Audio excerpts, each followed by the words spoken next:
This episode of Twin Speaks contains spoilers. Hello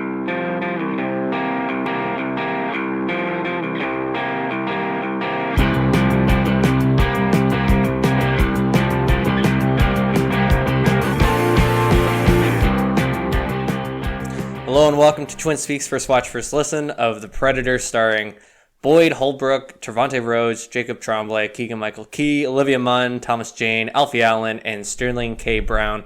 Directed by Shane Black. Written by Fred Decker and Shane Black. I'm your co-host, Pat. You can find me on Twitter at @kidcombo_, and of course, joined by my twin brother and co-host. You can find him on social media at Anemonium. Right before the movie yesterday, we unwittingly stumbled into comedy night at a local pub. It's Andrew. Yeah, the one guy, the opener, I guess, was what he thought he was offensive. I don't think it was. I could barely hear him. It was a lot of, and that's offensive. Like he thought his own jokes were all really offensive. Yeah, he was kind of a weird. It's funny, like, and then the other guy was just screaming. Oh yeah! By the time we left, like that guy's just yelling into the microphone at like a weird pitch too. Yeah. Like he had like almost heightened his voice into, so he's going like this into the microphone, but just screaming as loud as he can. Yeah, it was really jarring. And then, but the other guy, he like made some joke about doing too much coke before doing it. I was like, what? Just, wired. But it wasn't that bad. No, it wasn't that bad. I enjoyed it. I think he thought it was worse because like nobody was responding to it. Yeah. Because there was like 15 people in the pub. Yeah, and then like it's like 6 of them or whatever sitting directly in front of him on stage. No, there was 3. Oh, there was God, 3 because really he kept asking them stuff. He's like, right. What do you guys want to talk about? And the guy wouldn't answer. He's like, if you don't answer, I'm just going to keep asking. Did you know Jake Busey's in this movie? He was? Like Gary Busey's son, yeah. As who? He's the scientist. Like the main with the scientist glasses? with that him and that Sterling was K. Jake Brown. Busey. That's Jake Busey, yeah. I kind of thought I just heard that today. I thought he walked around kind of weird. Yeah, he had a weird like. Yeah, he was more normal than. Oh yeah, I remember him being. I mean, anybody's more normal. Gary Busey's in the original. Really? I don't know. You're just making bullshit. I don't know. I thought there was a reason that he's connected to it. I don't know. Anyway, he kind of reminded me of like Kurt Browner. Yes, a little bit, but like a way more awkward. Like he was on screen. I'm going like, what the hell? Who's this fucking guy? Yeah. And then like them taking the naked shower, as opposed to other showers where you're fully clothed. Well, I mean, we'll talk about that later. But like, what fully clothed showers? No, that scene. Oh yeah. I feel like that was specifically for Olivia Munn. Like, but then most like creepy way now. But then not showing anything. But still showing like getting undressed. Where you're going like, she's getting naked, and then it's like, and then it shows just her like neck. Yeah. Okay, let's go on to some news here. Did you hear? With all that like Joker stuff, we've actually finally gotten like a press photo from him where he's looking real skinny. This is so depressing. I know. Oh god. No, that's okay. Yeah, it looks great. Have you noticed how skinny he is? Also, how all the Jokers can be in the same continuity. We're definitely not recording this again. Don't make me sad. Oh god. I'm excited about Mark Maron being in this and how he looks like the perfect Jim Gordon. You're really just blasting. I'm trying. Oh god. Oh, that's loud. Oh boy. We've had to re-record a bunch of this. Yeah, it's starting this weird choppy thing, and Andrew's just sad. All right. Well, anyway, like, okay, I'm probably gonna edit all this out. Oh yeah, I forgot. Everybody doesn't know what that is now. All of the inside jokes are gone. No, it's fine. Everything's fine. It's fine. Oh boy. Yeah, it looks fine. It looks. I don't have any. I feel like I'm more jaded about it now. I'm like not super excited about it, but I'm like, it looks okay. The Joker movie. Oh, now you're gonna go. Now you're. Yeah, I'm good. I'm weaving in and out, Patrick. You gotta stay with me. I feel like I'm in this lucid like nightmare right now. It's not that bad. It's really bad. On. It's basically like if the sun came and crashed into the earth. That's how bad it is.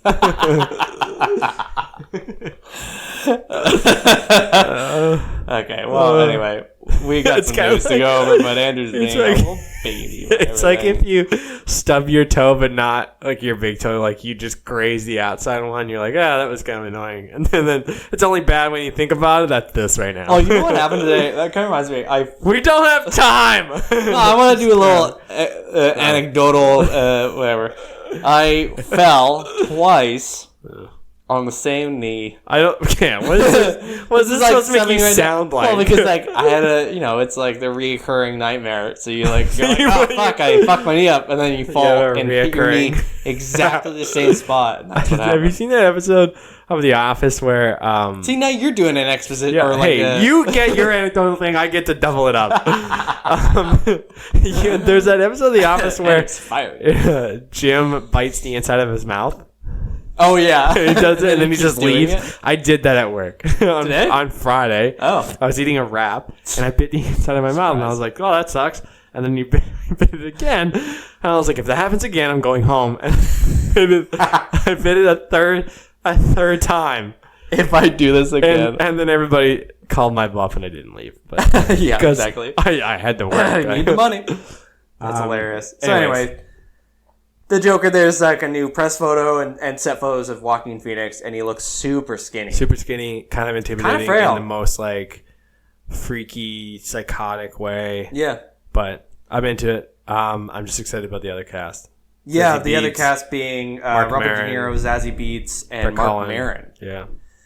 And so we don't know who's playing who except Barry Cullen's playing Thomas Wayne. And we think that we're sort of speculating that maybe Mark Maron is playing like a middle-aged version of like Commissioner Gordon because, and like purely based off of speculation, like I said, just like how J.K. he looks. Simmons, it's an old version. So Mark Maron is but these are unconnected too. So like it could be anybody. It could be anybody. Yeah, totally. Moving on. My mic keeps doing this thing where it's like keeps. Yeah, I saw it. You're basically just recording the inside of your couch. Okay, I think it's got anything to say, Couch? No? Okay. Moving on. I mean, that looks kind of interesting, but the next piece of news here, we got the first image of a James Gray, almost said James Gunn. James Gray, new site. Why do you look like you're holding in a fart? I'm not. Okay. If anything, it was with my mouth. It'd be a burp. But I look like you're going... No. And then you just didn't do anything. My cheeks were there. I was just waiting. I kept touching my mic. Okay. My mic kind of smells like the inside of somebody's mouth. You probably haven't opened that box for a while. No, it's been under Are we going to say anything? No, shut up. Keep reading. Pretend that never happened. You're just racing through this. Okay, anyway, James Gray, there's a new sci-fi epic titled Ad Astra, starring Brad Pitt and Tommy Lee Jones. Yep. Which, I'm just excited that there's going to be like a sci-fi I can't believe Brad they're Pitt making movie. an Atlantis movie where they're in this inside of a giant fishbowl. That's pretty cool. I didn't think Brad Pitt would ever do a movie like that. The first recording, you didn't say that joke, and I applaud you for that. Was a good one. Wow. I don't know how I feel about that. Anyway, there is like a little write-up about it. It just says 20 years after. Okay, let me read it. Come on. Okay. 20 years after his father left on a one-way mission to Neptune. Hey, actually, Atlantis joke. Yeah, Neptune. Yeah. God of the sea. Unintentional. Yeah, right. I don't think he's the god of the sea. Continue, whatever. In order to find signs of extraterrestrial intelligence, Roy McBride, an Army Corps engineer, travels through the solar system to find him and understand why his mission failed. So I'm assuming Brad Pitt is the Roy McBride? I don't know. That's also the most Tommy Lee Jones character name ever. Yeah, right? So it could be Tommy Lee Roy Jones McBride traveling through space to find Brad Pitt, but it also could be Brad Pitt finding Tommy Lee Jones. Either way, like the fact that these two guys are in a movie together is really exciting, and a sci-fi movie. I feel like Tommy Lee Jones entered his name into like a Western name generator. Yeah, right? And got his name and then got this character's name. Yeah. Almost better than Buster Scruggs. Baxter Skirks. Okay, well, you might as well just talk about that one. So This movie comes out January 11th. That's all. I'm excited for it. Okay, we'll jump to 0 disappointos out of 5.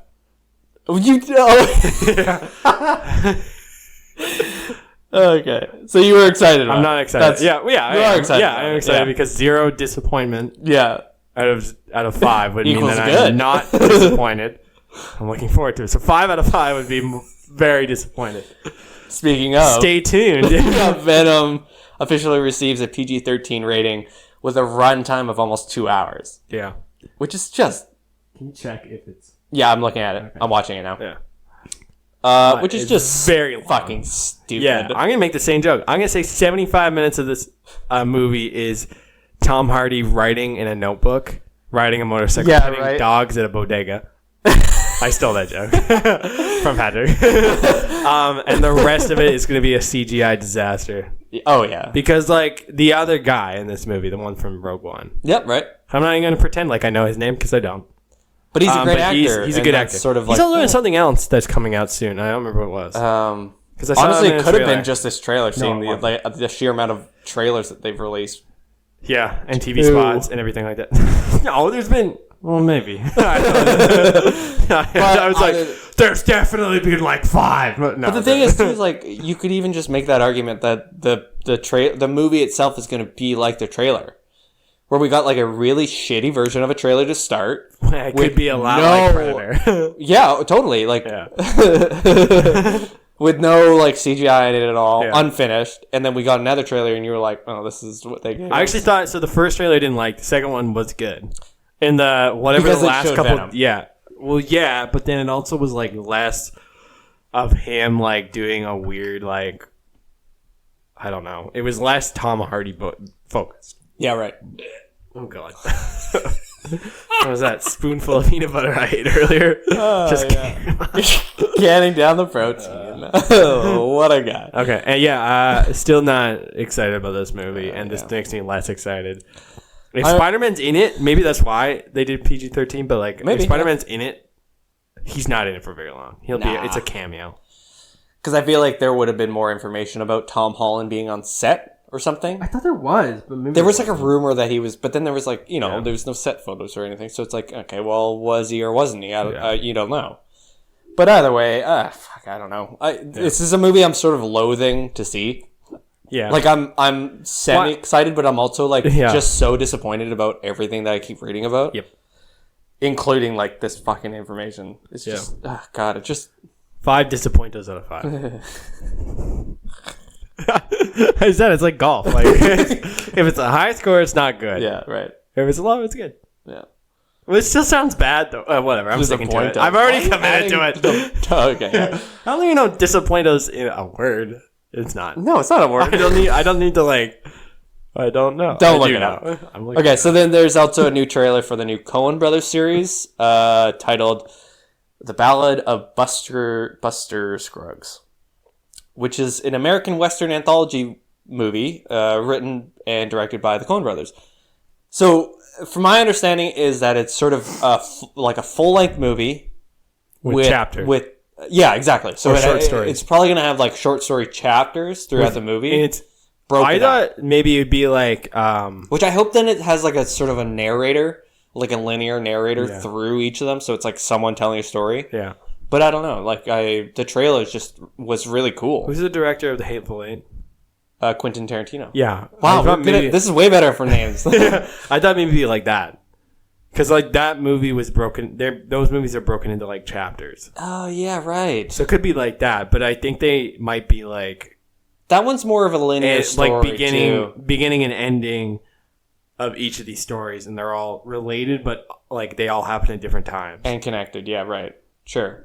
The cast looks good. Could be like that. Or it could be from the point of view of, like...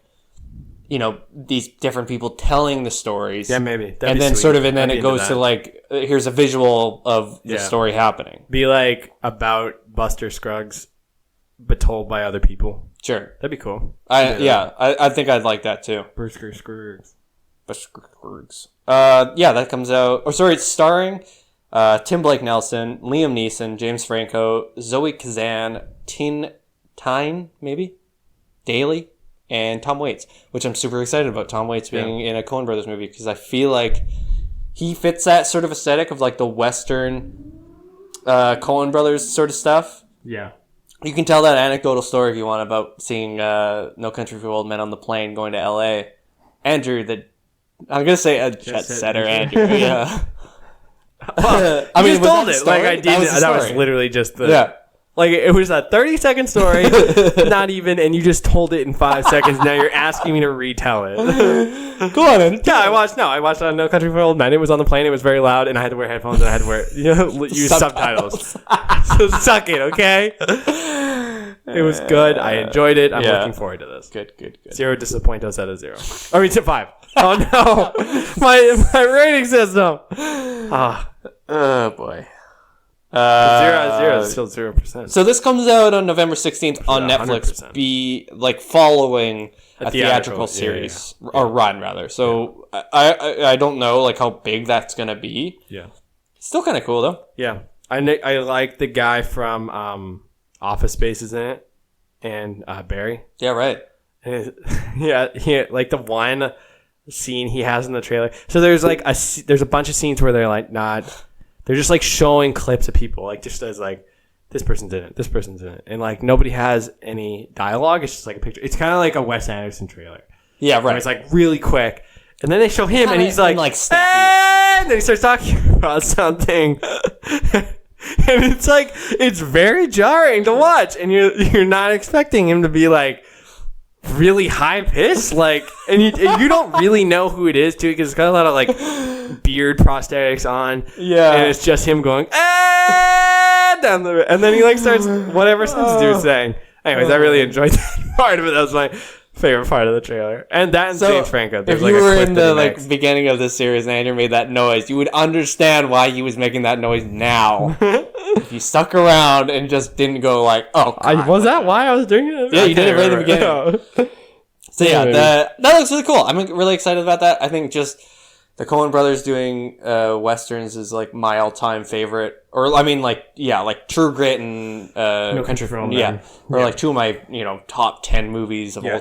Definitely. Like they're just unbelievable. Yeah. And the old True Grit, because the original one was amazing as well. but not by them. No, not by them, of course not. Also, I forget Matt Damon's in that movie, Yeah, which is cool. yeah, it's cool. But he seems very out of place. Everybody's so like grizzled looking, and He's kind of a weird guy to have in a western, I think. Yeah, you're right.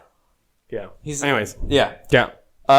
Next, A24's horror comedy Slice skips theatrical release and instead goes straight to VOD release on September 11th. So technically, you can actually watch it right now. Oh, But can you? Oh, cool. I guess so. Yeah. Oh, weird. Okay. I kind of want to watch it too. No, it looks. I know that'll be the next one we should do. We'll watch Slice. Yeah. That's a good idea. Yeah. Because if we can find it online or something. Yeah. But it had like a select theatrical release. Yeah.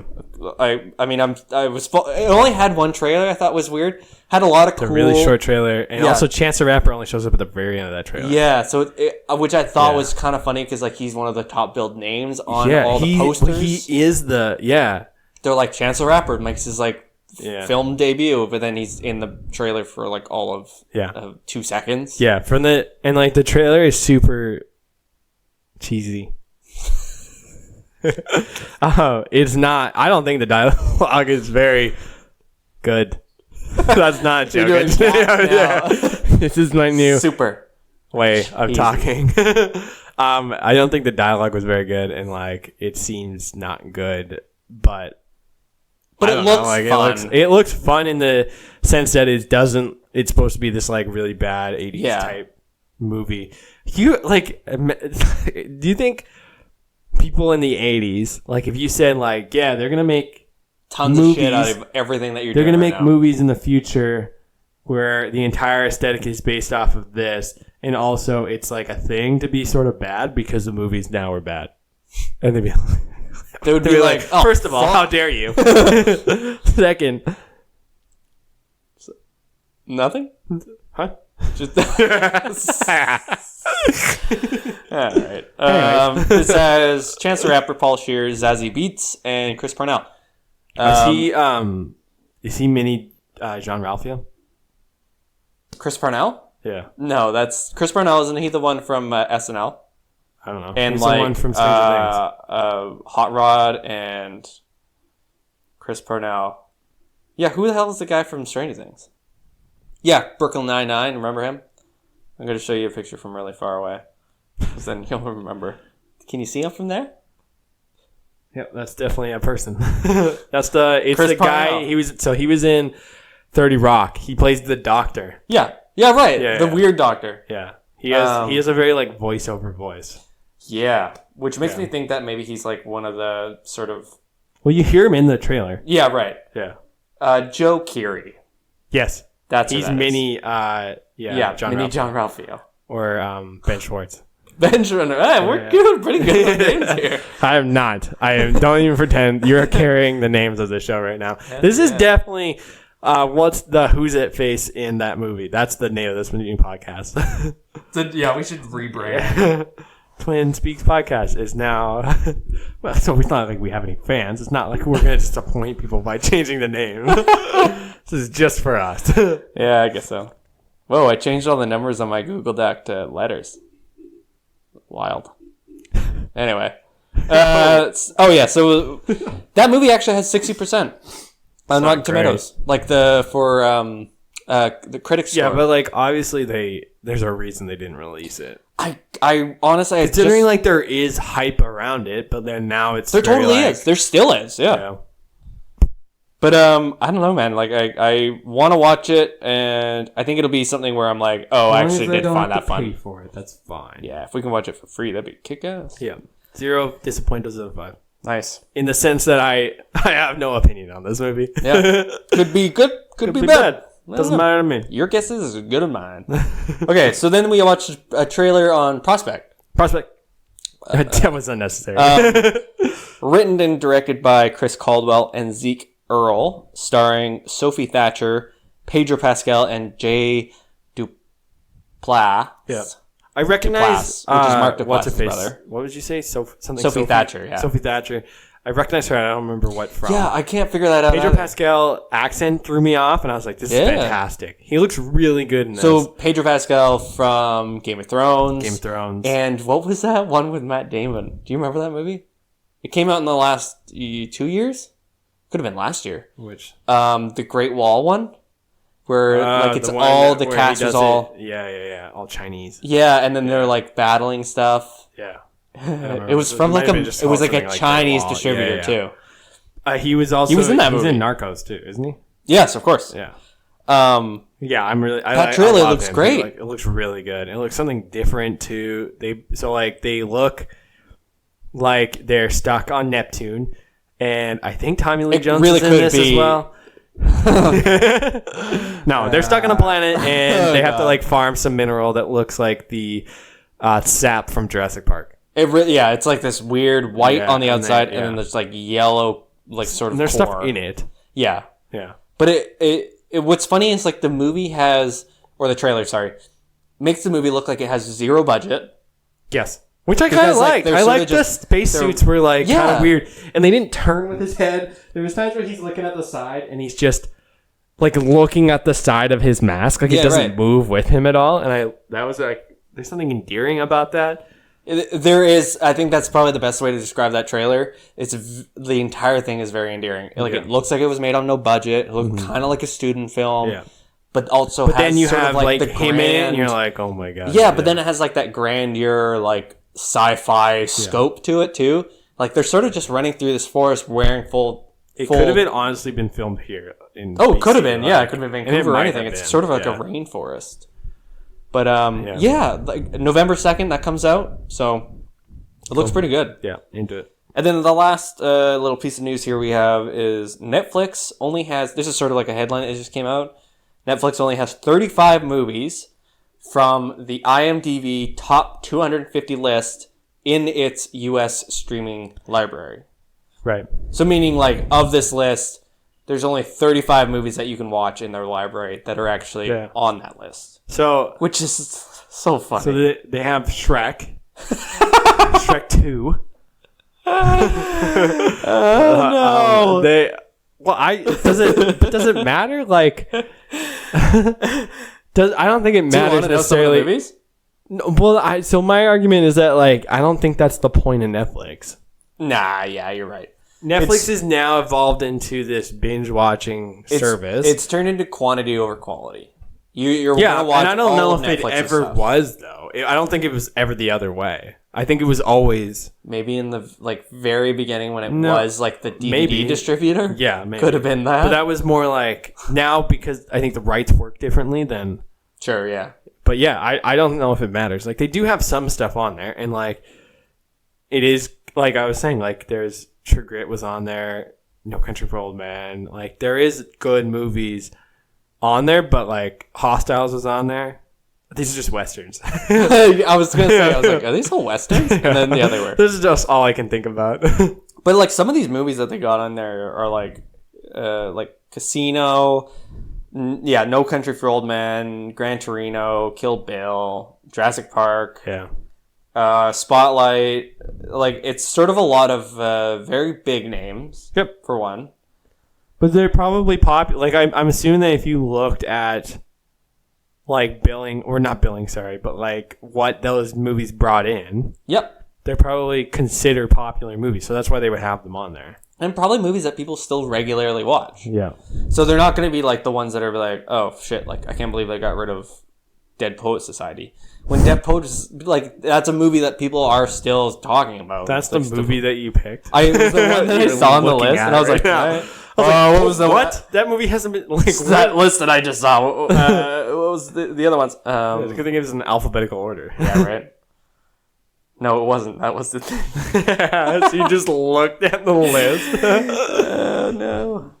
Okay, so that's pretty much it for news. I just saw that. I was like, I looked immediately at the thing. And it was like, I'm trying to scratch my face. Captain Marvel's trailer comes out. Yes, that was the other thing, tomorrow, right? Which tomorrow, is Tuesday, November 5th, 1972. is a random date Andrew just came up with. How do you know? Look it up. No, I'm not I bet that's a Tuesday. I'm not gonna play your game. I bet that. Yeah. Okay. Fine. These jokes are for us. What? Yeah. What am I doing then? No. Okay. Yeah. So that comes out tomorrow. I'm really excited because like all the photos that we got looked really good. in the last month. I'm really curious on like what the Skrulls look like in action, moving, because like they look great, but if they're like in all stills, costumey, but if then it's yeah, gonna but be they bad. have to be. So it's basically supposed to be Thanos with pointy ears. Yeah. Right. And they've had to change that a little bit because he's all CGI. Sure. But I'm really hoping that it looks fine moving. Because hopefully they'll be like the orcs or the Urukai. Yeah. Right. Where they actually look like orcs and not just sort of people painted. You know, like. But yeah, I'm excited. Me too. I think it's going to be... Hopefully it's really a 0 out of cool. 5 disappointos. Yeah, all right. Is that our new rating? Oh, I'm not going to partake. Okay, so let's get down to the brass tacks, as the kids say. Actually, I don't remember the last You time I have heard that. like 95-year-old kids? This movie was not the bee's knees. The opposite of the bee's knees. Oh, excuse me. My milkman's here. Just to God. the When was the idea last of time him anybody just even had a dropping, milkman? dropping like a bag of milk on the doorstep. What does that even look like? It's like a bag of sand sitting out there. Like if somebody's really fat, that's how I imagine it would feel. Oh. But like more liquidier. No, less liquid here. Like bad milk.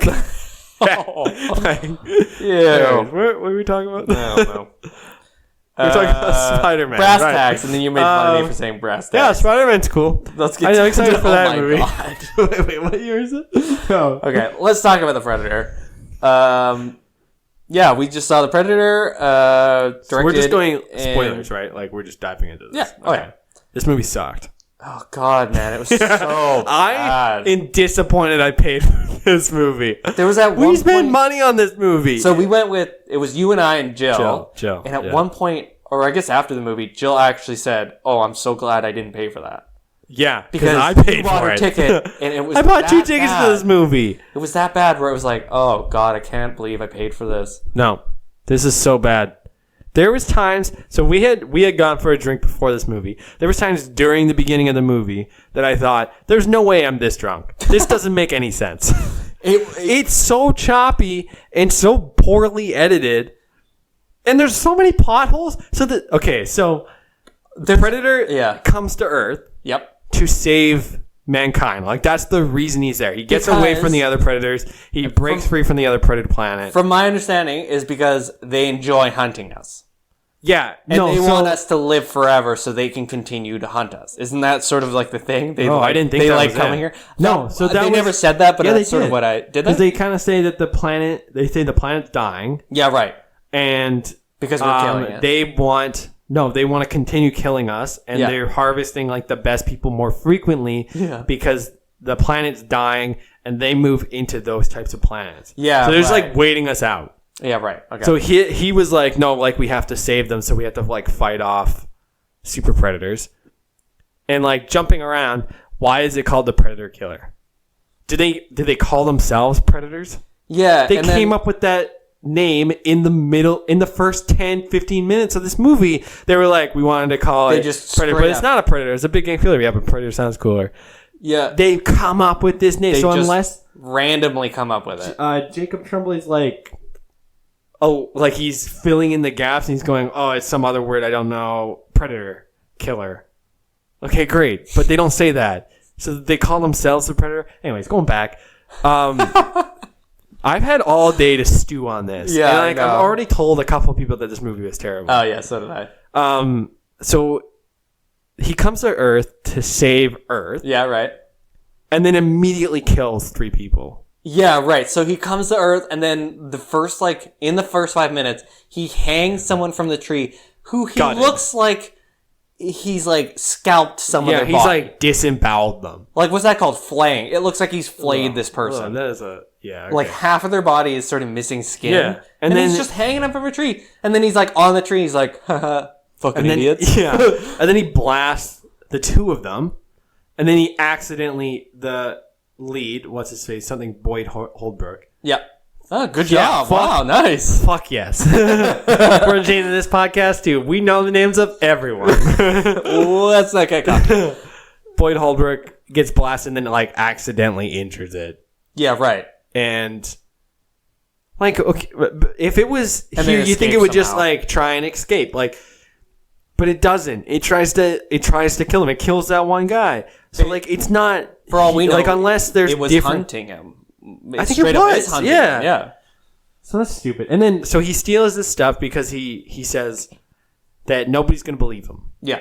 So he takes it. He goes down. He's in Mexico. He like goes into a town and has them mail it to a PO box. So he has he's using the orb that makes him invisible. Yes, right. Why not keep it in your bag, board a plane while invisible, instead of sending it through like FedEx, where they're obviously going to scan it? There's no way that doesn't get scanned on its way to the U.S. It's coming from fucking Mexico. In that bracket of like, it's one scene, and it's maybe 3 minutes to 2 minutes long. I said that backwards. But anyway, you get the point. And there's like maybe 6 plot holes. Yeah. You're like, hey, if he can turn invisible, why doesn't he just make his way invisible home? Since clearly that's where he's trying to go. I'm stealing this from another podcast, but like they said, like he could get on a bus, he could get on a plane. He could do anything. Any of these things. He's invisible. He's invisible. They have no idea he's there. Yeah. And like if you're not looking for somebody invisible, you're never going to know they're there. Instead, he uses the invisibility to scare that guy. And then he's like, mail this. I'm right here, dumbass. Yeah. And so then he has like the stuff. He drinks that thing. Yeah, right. Which is dumb.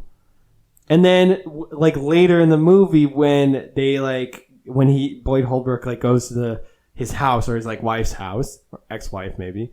Yeah, and he's like looking around. He has no reason to think that it would be there. He sends it to a PO box. Yeah. And then he even states, this is the reason I got a P.O. box so that this stuff wouldn't come here. Yeah, exactly. And then what was he looking for? So, like, the postman comes to their house and he's like, hey, like, your P.O. box, you guys kind of got some. But he wouldn't know that. And that's the thing. Jacob Tremblay, like, he just takes the box and he's like, oh, like, my dad is the reason you have a job, dumbass. And then takes the box. But then, like, but there's no communication in between that. So, all like, of a sudden he's Jacob just Tremblay wouldn't I have guess said he would anything know. to the dad.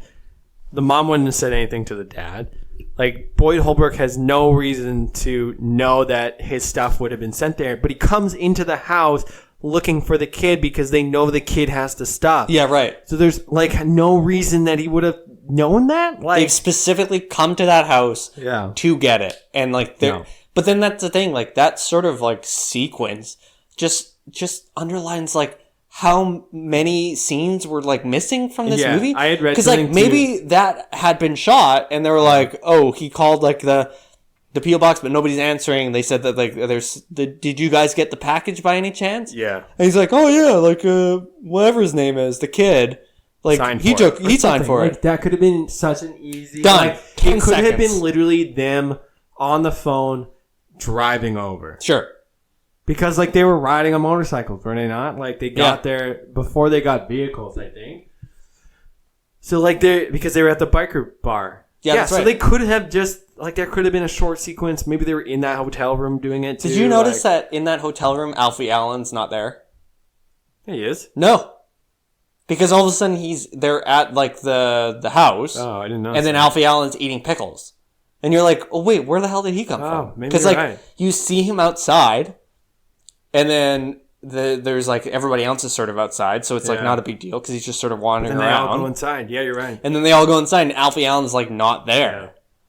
I was like, what? So the one scene that I did like was when they were in the lab, and they're, like, examining some stuff, and the Predator breaks free and starts, like, killing people. Sure. Again, if he was there to save people, why is he not doing that? Why is he killing everybody? You think that he'd be like, wow, I should, like, maybe sit up kind of slowly and, like... I should try and communicate with these people. Yeah, instead he just starts fucking killing everybody. Because, like, they straight up, like, when he sort of, like, starts coming awake, they all, like, get ready.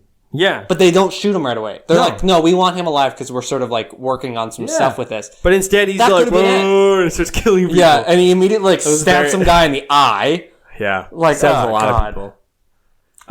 Yeah, so, like, so the scene before that we kind of mentioned in the beginning is that Walter Face, Olivia Munn, and Jake Busey are in, like, the decontamination chamber.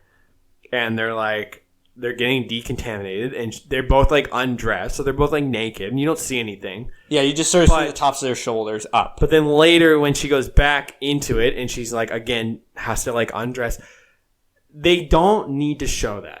And, like, I get those two scenes kind of tie together, but they don't really need to show anything. And they do. And now, I think in hindsight, with all the creepy stuff that's come out with Shane Black and his buddy, that seems so gross. Yeah. That he deliberately, like, put the only female lead in a situation like that. The only real, like, I mean, you could argue that it's part of the plot because it does. There's a reason that the Predator doesn't kill her right away. Because she's naked and she's not armed, and he just goes like, "There's no sport in this," so he just like leaves. But then why have her undressed at all? Because, like, if she comes into that room and then because there's, like, a moment where the Predator, like, and her make eye contact, and then he goes like, "Oh, there's my exit. I'll go that way." And then, like, he comes into the room and she's, like, naked on the floor. Why not? Why is she not just fully clothed? You know, like, why did she go in there and go like, "Fuck, this is taking too long"? Because, and then, like, he comes in, and then she's, like, still crouched, fully clothed. It's just like it was like a weird detail. It was just like there was weird stuff like that throughout the movie. Totally, and, like, it was just kind of like gross, and which is too bad because she was like maybe the best part of this movie. Yeah, right. It seemed like she had the most sort of concrete character, apart from maybe like Boyd Holbrook, so, which was like sort of he was like a caricature kind of thing. Fine. He was in Logan. He had the robot arm. That's right. Yeah. I actually like this movie. Was weird because there is so many different characters that like interacted in different ways, and some characters seemed like they're from or like with a different type of movie in mind, where others weren't, and Like the one analogy I heard was like, it was as if Olivia Munn saw the original Predator and then Predators. So like the two good ones. Yeah. And that's how she played her character. Well, everybody else, like that for the unit, shit ones, were like Predator 2. And then all the Predator versus Aliens. Yeah, so they like base it off that, and it's terrible. I feel bad because like Keegan-Michael Key is like funny in this movie. In the like, he's literally just telling jokes. Like, there's no quipping or anything. He's just telling jokes, and it's funny. And like. But his character development, like I couldn't tell if they were like partners with him and Thomas Jane, which that's not the whole Tourette's thing. Okay, so before you get into that, because part of my thing that I wanted to talk about was like how this movie made a lot of weird stances on shit. He did, okay, so for one stance, autism. Fuck man, like the autism thing was unbelievable.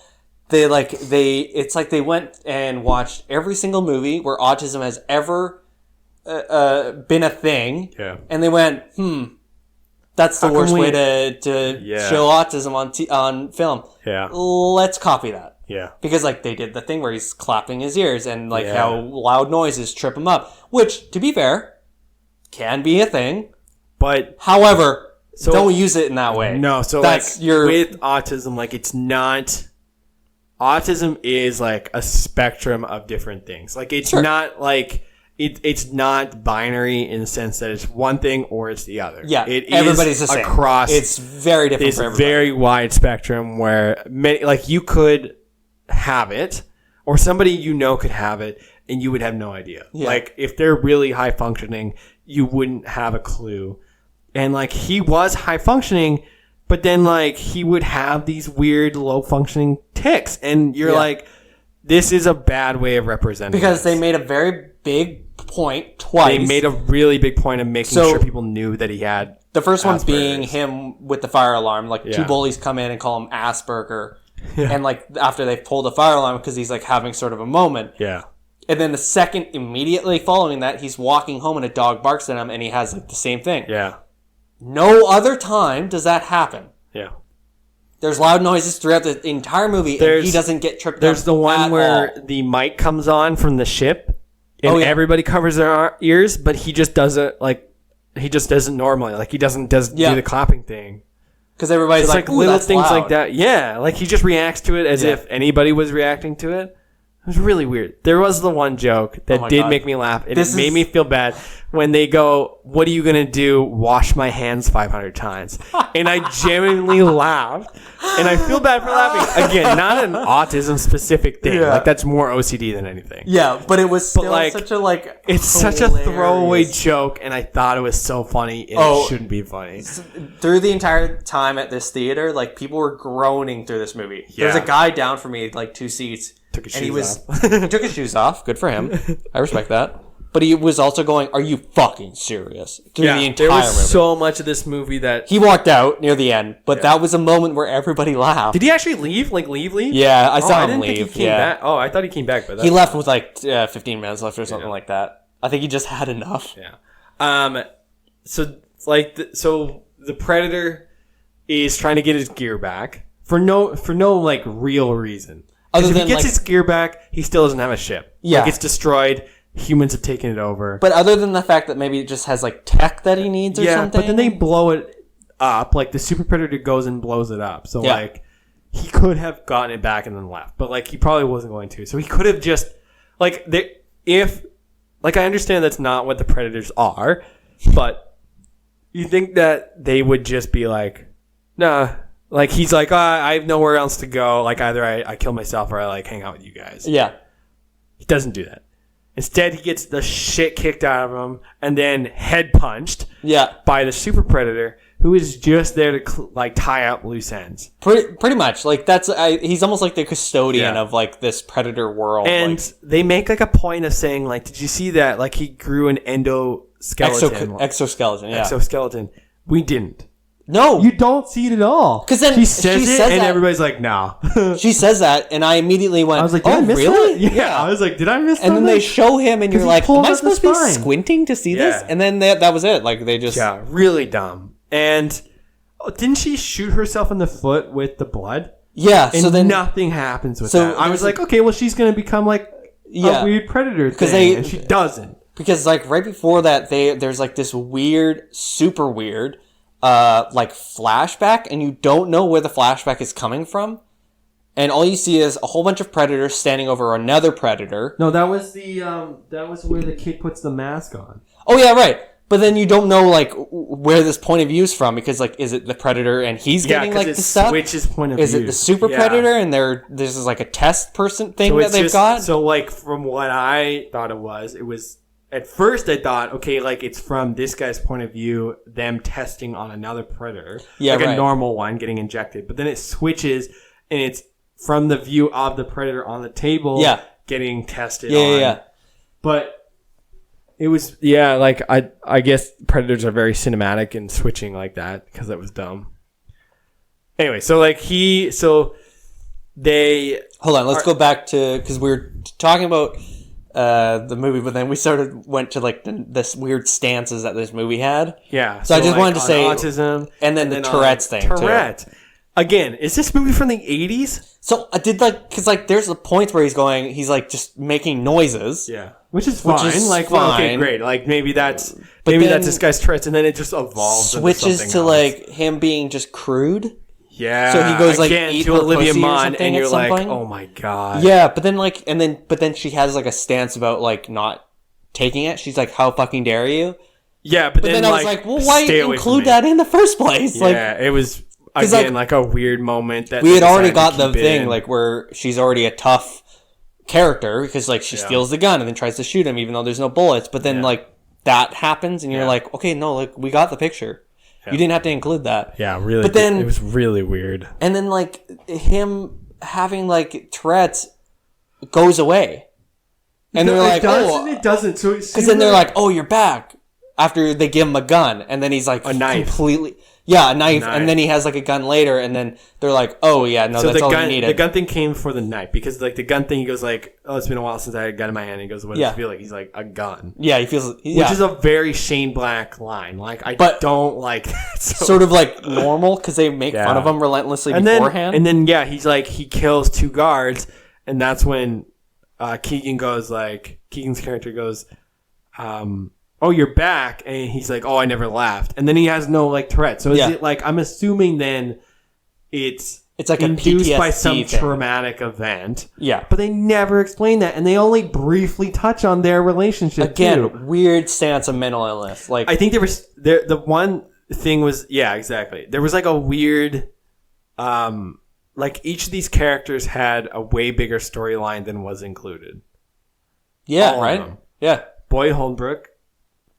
For one, like he doesn't really get expanded on, other than he's like a really good sniper. 10 seconds later, the wife played by Yvonne Stravotsky or something, I think her name, from Handmaid's Tale, who I love. Like she's great. She's a great actor. Briefly says something about his like decorations. Yeah, exactly, which is horseshit. And then the guy from Moonlight, and like you kind of get like an idea of what he's like. Like he like puts a bullet in the CO, and then when they ask him about it, it was him. And you're like, okay, like I get that. But again, it doesn't like expand on it. I didn't like how many characters had storylines that were never like elaborated longer than 30 seconds. Would be like this weird exposition about their character and then never gone past that. Like but even not all Trevante the characters Rhodes, had it. No, and that's the thing. Like Trevante Rhodes, like he was like, oh yeah, like turned out it was me that I tried to shoot. Yeah, that's what I said. Yeah, no, I'm elaborating. And then he goes, how dare you? But then like he just kind of has like some self-loathing humor. Yeah, which I liked his character. Sure. I thought he was fine. But again, like... But then you see sort of him develop... I needed to like crank it up on him because I couldn't understand anything half the time. He was so quiet. He was just very monotone, I think. Alfie Allen never got expanded on other than he was the magic guy for 5 seconds of this movie where he flashes a card and it disappears. And you're like, all right. Then the other guy... the one who like saves the dog initially, the alien dog, and he gets his legs cut off by the shield. Who is he? Who was he? He was like a creepy guy that like pushes himself up on Olivia Munn. And he kind of looked like a heroin addict. He was just very pale, and the super predator was like when it was so unsurprising when he obviously meant the kid. Yeah. And also, like, Sterling K. Brown is so good in this. Sure, yeah. Because, like, I loved, like, his dialogue. It was really good. Like, he was, like, funny and serious, but also, like, kind of menacing at the same time. Like, he definitely plays the villain well. But like, villain, but not a villain? He was, like, he had the very, sort of unpredictable characteristic about him. Yeah. But then sort of, like, you kind of liked him, but then also, like, hated him. He kills himself, basically, off-screen, though. Yeah. Are you there? Yeah, like, the Super Predator, like, gives them a time to get away. Yeah. Okay, so what a hilarious development in the storyline. So let's Sterling set K. up Brown, a giant computer and then have the Super Predator hack it to communicate with us. Yeah. That was so weird. My god. But then also, like, so they're getting away and they're like, okay, we have to work together. What? This part didn't make sense to me. So, like, and the one guy says that. He's like, let's just go in 12 different directions. And he's like, no, we gotta stay together. Because he'll hunt us. Why, though? It doesn't make a difference in the end. Yeah. They all, like, the 3 guys that would survive would have stayed together. Yep. And everybody else just get picked off in the first 2 minutes. Sterling K. Brown shoots his own head out. Yep. And it's, like, barely on screen. Like, it's off screen. Yeah, like, he, like, calls his name, he shoots himself in the head. Yeah. The only reason that they end up killing him is magically the bullets they've been using the entire time start to work. Somehow start to work. He starts bleeding. So, like, it's the same with the guns against the dog, who doesn't make another useful appearance the entire time. I'm not even going to bother. Because, all of a sudden, at the end, it's, like, in the background behind Olivia Munn. And it's chewing on its leg. And I'm like, oh, what the hell? And it's like, okay, well, that didn't help at all. That dog, I thought was going to, like, come back and do something. It has the grenade. She could have just had the grenade. Yeah. So, like, anyways. Could have held on to it. Yeah. So they jump on the ship, and while they're on the ship, the kid is like, hey, he's putting the shield on. How come he didn't just kill the kid? There's no reason. Or, at the other spot, where Boyd Holbrook finally gets into the ship, and then he, like, locks him into that trap, and I'm like, that's it. He's done.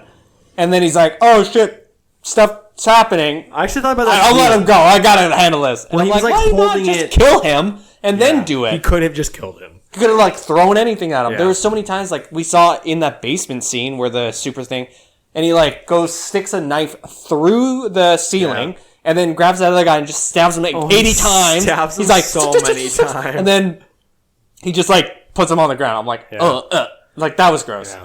But anyway. And then all of a sudden, so, like, the kid isn't alive. The kid also miraculously has a walkie-talkie that he only uses once for the sake of the plot. I was like, he has it, and I'm like, oh, what the hell? Where'd that come from? Like, why is he not communicating with the dad the whole time? With him now? He's not.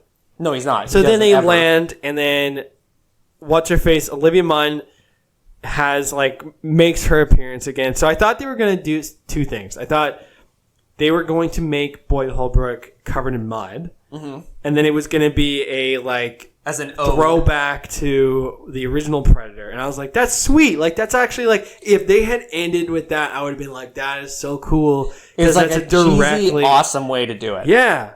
But they don't. No. And instead, Olivia Munn seems to travel, like, I don't know, 50 kilometers in 2 minutes. Yeah. That ship fucking takes off. It's in the air. It's in the air. Flying. And it's flying across this rainforest. Yeah. It's just cruising at a, like, reasonable altitude that There's human no could make up. way. Unless that stupid orb gave her, like, special powers. All of a sudden, if it did, there is no reason he shouldn't have not used it at the beginning of the movie. Yeah. Because then he could have just run home. Yeah, right. With that damn backpack. Yeah. Oh my god. There's a few things with how people died. So we got, like, weird exposition about people's, like, personal lives. So, like, Keegan-Michael Peele, rather, and... No, Jordan Peele, Keegan-Michael Key. Yeah, sorry. The one in this movie. Yeah. And Thomas Jane. So they're sort of weirdly connected, but like, then... they might be in a relationship, they might just be really good friends. It's only sort of, like, briefly, like, they sort of just barely delve into it. Yeah. And then they... That's like Alfie Allen's, Jane, like, only line in the whole movie. Yeah, Thomas Jane gets thrown into a tree through his, like, chest, and then, like, the other guy gets shot. Like, something through his, like, side or something. So then they're both, like, not gonna make it. But then they both have, like, this weird, like... I'm assuming they have some weird agreement at the end where they're like, oh, if you're gonna die and I'm gonna die, just shoot each other. Yeah, because then they like both lift their guns and then shoot. I was like, what the hell? How come we that's dumb. we don't know their relationship that well? Because like in the beginning of the movie, he's relentlessly making fun of him, just to the and to the point where like, and I know it's like part of the trap to like get out of the bus, but like he starts choking him. Yeah, totally. And you're like, okay, they obviously like don't like each other. Yeah, or at least they're like feeding those guys. Which is very the much fact what that we're they don't sort like of each trying and to. And then they're like best friends / maybe partners. So then Alfie Allen, we don't know really anything about his story other than he was like magic. Dies and sets off that flare. So nothing really significant about his death at all. No. However, these two guys, semi-significant way to die. And Trevante Rhodes, is that his name? I think. Moonlight guy. Yeah. He dies by jumping into the turbine and then like helping him. He like which is sort of a significant death because like in the beginning takes the ship down. He shot himself in the head and then walked to the hospital. Yeah. So obviously he didn't want to die because maybe that wasn't like a significant way. But then he just like jumps into this thing. I'm like, okay, but if you're gonna give this guy significant death, you need to like do that for the rest. Yeah. Like, because then the other guy gets his legs cut off because he tries to shoot the shield. Yeah, he's like, oh, everybody else went jumped underneath over it. Or over top. And he had way more time than everybody else, and he was like, oh, I can see them. Nah, fuck it. I'll just keep shooting. Yeah. Unloads an entire thing on it, and then gets his legs cut off, slides right off of that sucker. Right into the forest. There wasn't a lot of like gory stuff in this movie, and like if it was like poorly lit. Mm-hmm. Like the guy getting stabbed was not great. Like I think the alien parts were the most gory. Yeah, when he gets his leg blown off or his head crushed in. Yeah, right. Or when the dog blows up. Yeah, the dog blows up at one point, which is funny because like back to like weird stances. Jacob Tremblay's character runs into a baseball field. And the pit bull comes out for no reason. Other than to show that pit bulls are also nice dogs. Kind. I thought it was nice. I was like, why? Oh, this is weird. You could have just not included pit bulls at all. What I was going to say is like, up until this scene, I hadn't even thought about a pit bull. And now all I can think about is this one pit bull and how nice he is. How like political stance on added nothing to that. But then... No, it doesn't. And then you see him running at the end and nothing happens. Like, a dog. And then they're like, no, you gotta go. And I was like, is the dog gonna jump onto the van or something? It definitely was not the same dog from the beginning. Yeah, remember, it was from the beginning. From the beginning of what? When he's walking away from the school and there's a dog that jumps to the fence. I don't know. Was that the same? That wasn't the same dog. So. No. But yeah, like that. You hear the floor. Yeah, like that. Yeah, this movie sucked. It was so bad. Don't pay to see this movie. No. Don't wait until it comes out for somebody somewhere. to pay for you to go to this. Yeah, if you got a gift card, use that. I don't know. Don't use the gift card. I guess that's free money, so don't use the gift card. Don't waste. But really, like this movie sucked, and I think you and I both had super high hopes because like all the posters that came out were awesome. Yeah. Shane Black had just come off of Nice Guys, which was great. Was a pretty fun movie. Trailers looked really good. The cast seemed really cool. Yep. Olivia Munn in like a cool, interesting movie like Thomas this. Jane. Thomas Jane. I thought he was going to be Boyd Holbrook, which I mean is sort of becoming like a name. He was great in it too. He actually was. But then like the movie just sucked so bad, and you realize everything was bad. How CGI was bad. The Super Predators was really bad looking. He was very obviously just a CGI monster, massive CGI piece of shit. Like.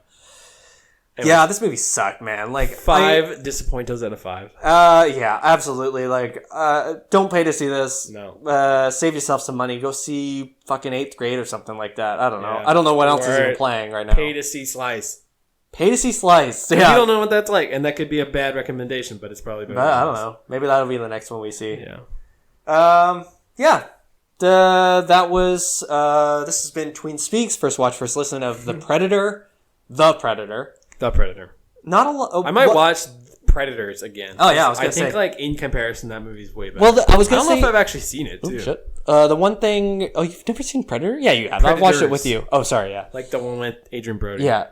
I was gonna say though, the one good thing I thought was Boyd Holbrook was in no way pretending to be Arnold Schwarzenegger. No, he was his own character. Any other character in that movie that's good. And I thought that was sort of good. I was actually half expecting the Predator killer Yeah. to be Arnold or like a clone of Arnold or an Arnold like. And apparently he was like gonna be a cameo, but then he, like, and then he decided turned it down. to do Terminator instead. And also, I guess he read his like part and it was bad. Yeah, it was like of something course. to do with like him being a government agent or something. So like Arnold Schwarzenegger is a smart guy. I think he probably would have figured that out. But I think what we can take from this is Shane Black shouldn't be trusted with franchises. franchises. Do his own thing. Do his own thing. Yeah. This has been Twin Speaks First Watch First Listen of the Predator, blah, blah, blah. You can find me on social media and Twitter at kidcombo_. You can find my brother Andrew, twin brother Andrew, because this is Twin Speaks, at Endemonium, on social media. Don't forget to follow our Twin Speaks, Twitter at Twin Speaks _. Isn't it Twin Speaks Pod? No, just Twin Speaks underscore. Okay. Yeah. Tweet us. Get at us. Let us know you're listening. We don't know who listens to this. You know what? I saw our last one has 100 views. Holy crap! Yeah. Holy crap! I didn't know that. Yeah. I was thinking about that too. I've never looked. I think the one time I looked, it was like 20. Accidentally opened SoundCloud on my phone, and it came up.